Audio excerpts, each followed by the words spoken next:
I'm going to be showing you today how I make my ROM hacks, what my workflow looks like, and how I get everything done in a short amount of time. Well, if you can call 8 months a short amount of time for a ROM hack. Let's get started.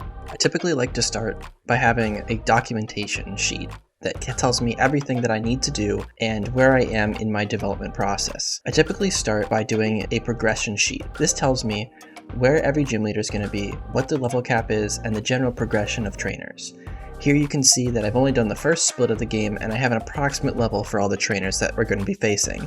These obviously change as I develop the game and balance it better and better as I test, but this is a general framework and it gives me an idea of what I'm aiming for. I also have a list of general Pokemon that are available. For this ROM hack you can see that I am only using legendary Pokemon and Mega Pokemon. I have columns that tell me how many times each of these are available and how many total available Pokemon I have. I like to do this so I can balance out my encounters and keep track of different types and how often I use something so that the game feels fresh and has a variety of encounters. I like to spread my encounters by type. So obviously in the beginning of the game, you're going to be getting a bunch of very strong bug types, since they're typically the weakest of the encounters. You will then proceed to get a mixed encounters from the Hisui region, dark types, grass types, and fire types. I then like to plan out my trainers, and I like to make a nice trainer doc that tells you exactly what every stat on this team is going to look like. This is good for people who like Nuzlockes because they like to know every detail so they can plan for fights, but it's also good for your own bookkeeping so that you know what level things are, if they're too hard. This is also nice to see at a glance how difficult your game is if people want to see whether or not it's worth playing. For gauntlets, I like to have these nice long black boxes that show you everything in the gauntlet as well as the modifier inside. So for this gauntlet, our entire team order for opponents is going to be randomized, which is a new feature in HG Engine that I can't wait to show everybody when the alpha comes out. Of course, the most important thing in a ROM hack is having good learn sets, because bad vanilla learn sets turns people off to a game very quickly. I'll have an entire spreadsheet dedicated to different Pokemon and their learn sets as I create them. I'll have their level and each move that the Pokemon learns the move at. And as you can see, I'm not quite done here, but this at a glance tells you, for instance, if I want to find Mewtwo's learn set, I can just Control F Mewtwo and look at this row. This is super helpful for people when they're first playing your hack and don't know what any of the moves look like.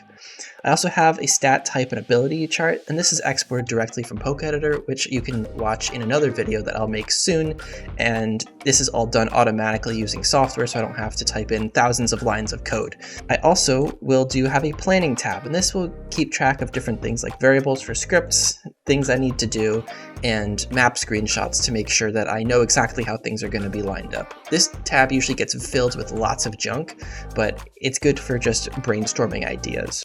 When I actually start implementing these things in HG Engine, which is a new tool that I've been using and hyping up for games like Garbage Gold, which I just made, it's really easy to put stuff in. All I need to do is find this trainer's name, Control F Joey, find the right one. So you'll see this trainer's name Joey.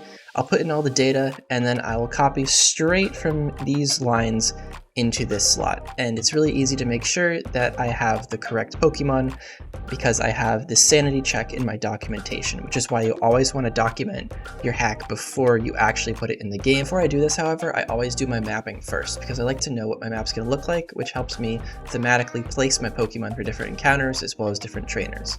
I use a different software for this. For all mapping purposes, I always use PDSMS, which is the premier Gen 4 and 5 mapping software. It's pretty easy to use, and there's lots of guides online on how to use it, but I will be covering this in a future tutorial. Here you can see I have my Garbage Gold map that I'm going to be editing into my Mythic Silver map since the two games are sequels to each other. Starting at Newburgh Town, you can see there's a lot of destruction at the starting town, which spreads all the way westward to Cherry Grove City. I've added lots of new areas, new caves, new places to explore, and I like to do this first because I know where to put trainers, I know how far to spread apart different battles and cutscenes, and eventually the trainer will get all the way to Blackthorn City. As you can see, the progression in this game is very different from a normal Heart Gold and Soul Silver hack, which is why I like to do the mapping first. I also have this nice cool cave called Frozen Crevice, and I'm really excited to show all this off when the alpha drops for Mythic Silver. Once I'm done with my mapping, I will then insert it using DSP Array. I've already gone over DSPRE in another video, and I hope you watch that to understand just how to use it and all of its amazing capabilities. As you can see, I've already added all my maps in. I have lots of little events and scripts I've already added with triggers. I typically do these after my maps since I know where to place them. After I'm done all this, I typically just save my ROM with whatever date that I finished it on, so I know what version that I'm working with. Once I'm done with this, I typically take my ROM and I run the command make. It builds the ROM using HD Engine so that I can use all these new features to make a great game with all sorts of new Pokemon, moves, and animations. While this sounds pretty quick, oftentimes this testing process and creative process takes me weeks, if not months to do, and especially Mythic Silver, which is completely rescripted from scratch, has taken me many months already as it is. So this is just a quick insight as to the order of which I do things and why I do them. I hope you enjoy this video. I'm going to be making some new tutorials soon on Poke Editor and how to set up HD Engine soon. I hope you have a wonderful rest of your day, and please subscribe if you're interested in more tutorials or more talky videos like this. Have a great day.